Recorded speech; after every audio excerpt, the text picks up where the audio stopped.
Il y a environ 5 ans, Lucas et ses amis étaient à l'école. Lors d'une pause, ils ont plaisanté sur le fait de se faufiler sur le toit de l'école, après avoir remarqué une échelle y menant. Ils se sont mutuellement défiés d'y aller, mais aucun d'entre eux n'a réellement dit oui, jusqu'à ce qu'il défie Lucas. Il a accepté avec enthousiasme, et leur a donné rendez-vous le soir même à 22h pour qu'il le voie faire. Tout le monde a paru surpris, mais en réalité, Lucas ne faisait que bluffer. Il espérait que l'échelle aurait disparu d'ici le soir, comme ça il n'aurait pas à le faire. Plus tard dans la soirée, vers 21h45, Lucas s'est faufilé hors de chez lui par la fenêtre et s'est dirigé une nouvelle fois vers l'école. Il a prié sur tout le chemin pour que l'échelle ne soit plus là, mais malheureusement, une fois arrivé, il a constaté que tous ses amis sauf un étaient déjà là et l'attendaient, et que l'échelle était bel et bien là. Un de ses amis a ricané et lui a dit « Tu dois rester là-bas pendant au moins 5 minutes, sinon ça ne compte pas. » Lucas a soupiré et s'est résigné. Il ne voulait vraiment pas se faire surprendre et risquer l'exclusion. Il s'est donc lentement avancé vers l'échelle, en espérant que quelque chose vienne les interrompre. Mais malheureusement pour lui, tout était calme et silencieux. Il est arrivé au niveau de l'échelle et a posé un pied dessus. Elle a tremblé un peu au début, parce qu'elle était simplement posée contre le mur et non pas attachée. Lucas a fermé les yeux, a pris une profonde inspiration et a continué à grimper. Plus il montait, plus l'échelle devenait instable, ce qui l'a beaucoup inquiété, mais il a néanmoins réussi à atteindre le toit.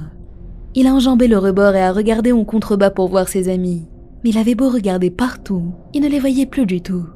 Confus, il s'apprêtait à crier pour les appeler, lorsqu'il a soudainement entendu un gros bruit. Il s'est donc relevé et s'est précipité vers le rebord. L'échelle était tombée. Il s'est de nouveau redressé pour essayer de trouver ses amis, et ne les trouvant pas, il a crié d'un ton irrité. « Ce n'est pas drôle, vous êtes où ?» Sa voix résonnait dans les ténèbres de la rue complètement déserte. La nuit était glaciale et Lucas commençait à s'inquiéter. Le toit n'était pas à une très grande hauteur, mais elle était suffisante pour rendre le saut dangereux. Il a scruté une dernière fois les environs, espérant toujours que ses amis finissent par se montrer. C'est à ce moment-là qu'il a vu quelque chose. Des yeux rouges le fixaient dans la pénombre de la rue déserte. Il s'est brusquement figé. « Qu'est-ce que c'est que ça ?» il s'est exclamé. Révélant ses longues dents pointues, la chose a lentement souri, et les lampadaires de la rue se sont brusquement éteints. Tout a été plongé dans le noir. Lucas ne savait pas s'il était en train de rêver ou non. Après un moment, la lumière est revenue, et il a pu revoir cette créature se cachant derrière un autre lampadaire. Elle était plus proche de lui, et à chaque fois que la lumière s'éteignait et se rallumait, elle se rapprochait. Lorsqu'elle a finalement atteint le dernier lampadaire, Lucas tremblait comme une feuille. Il a essayé de reculer, mais il a trébuché, manquant de peu de s'écraser sur le sol en contrebas. Mais heureusement, il a réussi à se rattraper de justesse à la gouttière. Il a regardé en bas, cherchant frénétiquement la créature, mais elle avait disparu. Il a fini par se dire que c'était probablement juste une hallucination, mais il avait tort. Il a soudainement senti quelque chose l'observer par derrière. Il a lentement tourné la tête, et elle était là. La chose se tenait derrière lui, le dominant de toute sa hauteur.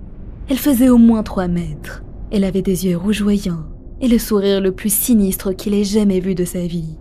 Lucas essayait de crier, mais aucun son n'est sorti de sa bouche. La chose grognait en s'approchant de lui.